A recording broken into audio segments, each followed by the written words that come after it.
दोस्तों, आज की सबसे पहली और बड़ी खबर जारी हुई सीबीएसई 10वीं और 12वीं का रिजल्ट। सीएम हेमंत सोरेन ने दी बधाई एवं शुभकामनाएं। सीबीएसई की 12वीं बोर्ड का रिजल्ट शुक्रवार को जारी कर दिया गया। झारखंड का रिजल्ट 89.72% रहा। इस बार भी छात्राओं का ही दबदबा रहा। 92.94% छात्राएं सफल रहीं, जबकि छात्रों का पास प्रतिशत 87.45 रहा। वहीं सीबीएसई 10वीं में झारखंड का रिजल्ट 94.45% रहा। 95.30% छात्राएं सफल रहीं, जबकि 93.90% छात्र सफल रहे। मुख्यमंत्री हेमंत सोरेन ने सीबीएसई 10वीं और 12वीं परीक्षा में सफल छात्रों को बधाई और शुभकामनाएं दी। उन्होंने ट्वीट कर लिखा कि सीबीएसई बोर्ड 10वीं और 12वीं परीक्षा में उत्तीर्ण होने वाले सभी छात्र छात्राओं को हार्दिक बधाई, शुभकामनाएं और जोहार। उन्होंने लिखा कि इस अवसर पर अभिभावकों, शिक्षकों और स्कूल प्रबंधन को भी मैं हार्दिक बधाई देता हूं। आप सभी छात्र छात्राएं खूब आगे बढ़े, यही कामना करता हूं। झारखंड की राजधानी रांची में कैंसर हॉस्पिटल का मुख्यमंत्री हेमंत सोरेन ने किया उद्घाटन। झारखंड के सीएम श्री हेमंत सोरेन ने राजधानी रांची जिला के कांके स्थित सुकुरहुटु में बने कैंसर अस्पताल का उद्घाटन किया। लगभग 400 करोड़ रुपए की लागत से बने इस हॉस्पिटल में 82 बेड में मरीजों को भर्ती करने की सुविधा है। सीएम हेमंत सोरेन ने राजधानी रांची के कांके स्थित सुकुरहुटु में बने कैंसर अस्पताल का उद्घाटन किया। इस अस्पताल का शिलान्यास वर्ष 2018 में तत्कालीन मुख्यमंत्री रघुवर दास ने किया था। कांके के सुकुरहुटु कदमा में रीनपास के पास 23.5 एकड़ जमीन में टाटा ट्रस्ट की ओर से अस्पताल का निर्माण करवाया गया है। झारखंड में गर्मियों की छुट्टी में शिक्षक अब नहीं जांचेंगे कॉपियां। झारखंड के सरकारी स्कूलों के शिक्षकों को अब गर्मी की छुट्टियों में कॉपियों का मूल्यांकन नहीं करना होगा। जेसीईआरटी ने अपने दिए गए आदेश को वापस ले लिया है। इसको लेकर पत्र भी जारी कर दिया गया है। जेसीईआरटी द्वारा जारी पत्र में कहा गया है कि जिन जिलों में 15 मई से 3 जून तक गर्मी की छुट्टियां हैं, वहां अब 10 जून तक उत्तर पुस्तिका का जांच कार्य पूरा होगा। जिन जिलों में गर्मी की छुट्टी 19 मई या उसके बाद से शुरू हो रही है, उन जिलों में छुट्टी होने के पूर्व उत्तर पुस्तिका का मूल्यांकन पूरा करने को कहा गया है। 10 जून तक स्कूलों में रिजल्ट तैयार कराने का निर्देश दिया गया है। विद्यालयों में वार्षिक परीक्षा का रिजल्ट 12 जून को प्रकाशित किया जाएगा। रिजल्ट जारी होने के दिन विद्यालयों में संगोष्ठी आयोजित करने व अभिभावकों को बुलाने को कहा गया है। स्कूलों को जेसीईआरटी द्वारा उपलब्ध कराए गए फॉर्मेट के अनुसार छात्रों का विषयवार परिणाम अपने संकुल साधन सेवी के पास जमा करने को कहा गया है। झारखंड के निलंबित आईएएस छवि रंजन की बढ़ी 4 दिन की और रिमांड। झारखंड के निलंबित आईएएस अधिकारी छवि रंजन को पीएमएलए कोर्ट ने एक बार फिर 4 दिन की ईडी की रिमांड में भेज दिया है। बता दें कि राजधानी रांची के पूर्व डीसी रहे छवि रंजन को शुक्रवार को रांची स्थित ईडी की विशेष अदालत में हाजिर किया गया। प्रवर्तन निदेशालय कोर्ट से 6 दिन की रिमांड मांगी गई, लेकिन अदालत ने केवल 4 दिन की रिमांड दी। खबरों को माने तो छवि रंजन की रिमांड की अवधि शनिवार 13 मई से शुरू होगी। 16 मई तक प्रवर्तन निदेशालय ईडी के अधिकारी उनसे हिनू स्थित अपने कार्यालय में पूछताछ करेंगे। छवि रंजन को 4 मई की रात को प्रवर्तन निदेशालय ने गिरफ्तार किया था। 5 मई को उन्हें पीएमएलए अदालत में पेश किया गया था, जहां कोर्ट ने उन्हें जेल भेज दिया था। अमित शाह पर विवादित टिप्पणी मामले में राहुल गांधी को झारखंड हाईकोर्ट से मिली राहत बरकरार। केंद्रीय गृह मंत्री अमित शाह पर टिप्पणी करने के मामले में झारखंड उच्च न्यायालय में शुक्रवार को सुनवाई हुई। सुनवाई के दौरान उच्च न्यायालय ने कांग्रेस नेता राहुल गांधी को मिली राहत को बरकरार रखते हुए उसे 16 मई तक बढ़ा दिया। अदालत ने इस मामले की अंतिम सुनवाई की तारीख 16 मई निर्धारित की है।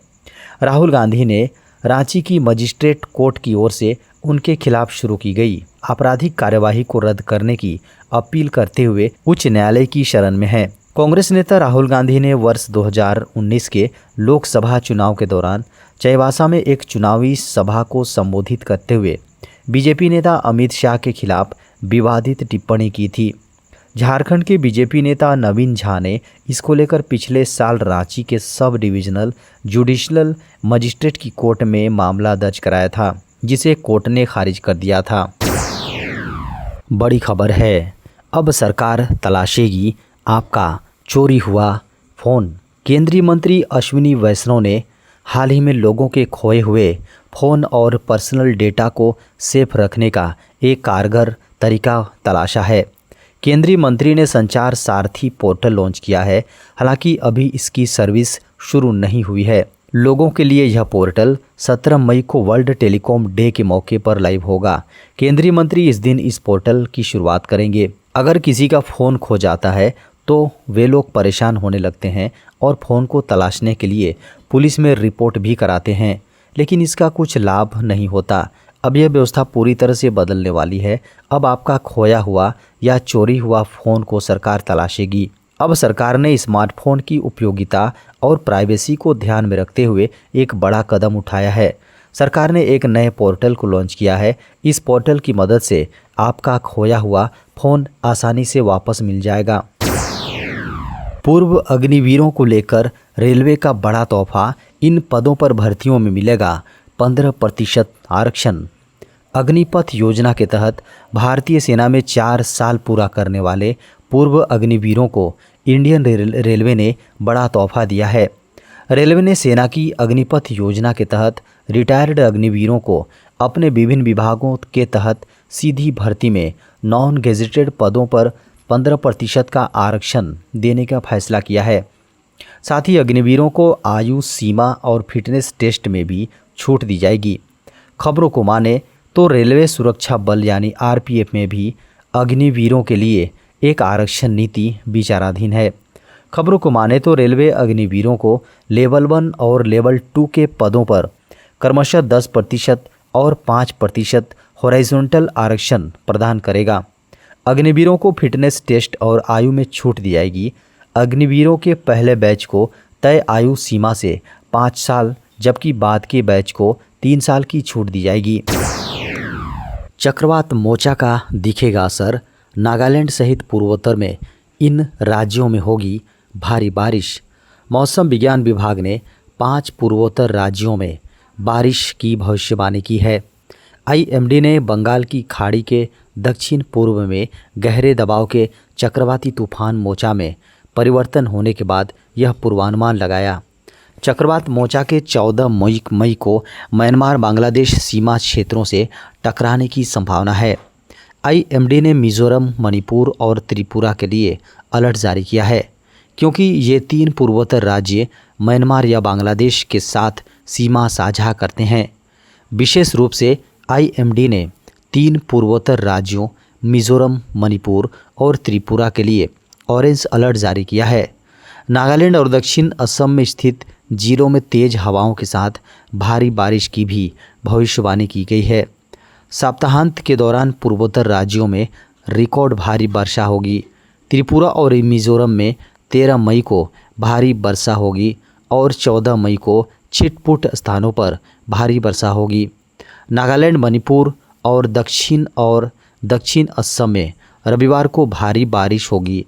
आईएमडी के अनुसार चक्रवात मोचा शनिवार यानी 13 मई शाम को चरम तीव्रता पर पहुंच जाएगा। महंगाई से मिली राहत। अप्रैल में खुदरा महंगाई दर रही 4.70%। खुदरा महंगाई दर में गिरावट आई है। नए वित्त वर्ष 2023-24 के पहले महीने अप्रैल में खुदरा महंगाई दर घटकर 4.70% पर जा पहुंची है, जो मार्च 2023 में 5.66% रही थी। ये लगातार तीसरा महीना जब महंगाई दर में कमी आई है। खुदरा महंगाई दर आरबीआई के टॉलरेंस बैंड के भीतर बना हुआ है। आरबीआई ने महंगाई दर का टॉलरेंस बैंड के अपर लेवल 6% से काफ़ी नीचे आ चुकी है। जून महीने में 6 से 8 जून तक आरबीआई की मॉनेटरी पॉलिसी की बैठक होगी। 8 जून को आरबीआई अपने एमपीसी बैठक के फैसले का ऐलान करेगा। अगर महंगाई के मोर्चे पर सब ठीक रहा तो सस्ते कर्ज की संभावना जताई जा सकती है। 130 साल पुराने जेल अधिनियम की गृह मंत्रालय ने की समीक्षा। गृह मंत्रालय ने शुक्रवार को 130 साल पुराने जेल अधिनियम 1894, कैदी अधिनियम 1900 और कैदियों का स्थानांतरण अधिनियम 1950 समीक्षा की।